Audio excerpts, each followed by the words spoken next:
कि ये पहली क्लास है। इसमें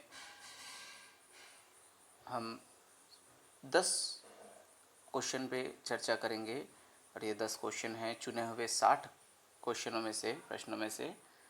ये आपके सामान्य जीवन से जुड़े हुए 60 प्रश्न पर हम चर्चा करेंगे बारी बारी से। हर क्लास में हम 10-10 प्रश्न पर चर्चा करेंगे। तो देखते हैं पहला प्रश्न, हफ्ते में कितने दिन होते हैं? तो जानते हैं आप लोग कितने दिन होते हैं? 7 दिन।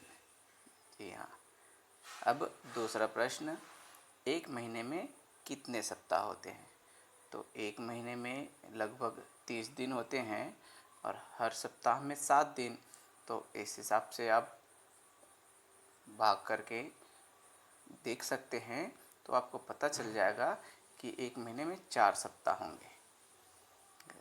चलिए आगे बढ़ते हैं। तीसरा प्रश्न है, साल में कितने महीने होते हैं? तो साल में कुल 12 महीने होते हैं और 12 महीनों के नाम भी आपको याद होंगे। आगे बढ़ें। अब चौथा प्रश्न, साल में कितने दिन होते हैं? तो ये भी प्रश्न अच्छा है। इसका उत्तर है 365 दिन। लेकिन ध्यान देने वाली बात यह है कि हर 3 साल के बाद चौथे साल, जिसको हम लीप वर्ष कहते हैं, उसमें एक दिन एक्स्ट्रा हो जाता है, तो वो हो जाता है 366 दिन। लेकिन आमतौर पर हम 365 दिन ही मानते हैं। अब पांचवा प्रश्न, ये गणित का सवाल है और आपको आता ही होगा। 2 धन 2 कितने होते हैं? जोड़ना आता है तो बिल्कुल जोड़ लीजिए। 2 और 2 4। छठवां प्रश्न है, फरवरी के बाद कौन सा महीना आता है? तो फरवरी के बाद कौन सा महीना आता है ये भी आप लोग जानते ही होंगे। 12 महीने होते हैं। अब स्टार्ट से देख लीजिए, नाम अगर ध्यान ना हो तो जनवरी, फरवरी और मार्च। इस तरह से फरवरी के बाद कौन सा महीना आया? मार्च।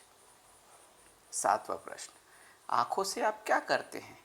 बहुत इजी प्रश्न है। अपने शरीर के सभी अंग अलग अलग कार्यों के लिए होते हैं, तो इसी तरह से आँख का भी कुछ कार्य है।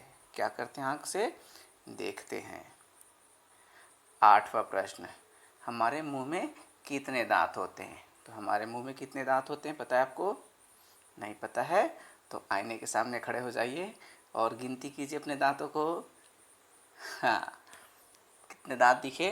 32 दांत होते हैं। नौवां प्रश्न, हमारे शरीर में कितनी हड्डियां होती हैं? तो ये थोड़ा सा कठिन सवाल है। क्यों? क्योंकि इसको आप गिनती नहीं कर सकते। दांत को तो गिनती कर लिए। तो हमारे शरीर में कितनी हड्डी होती है?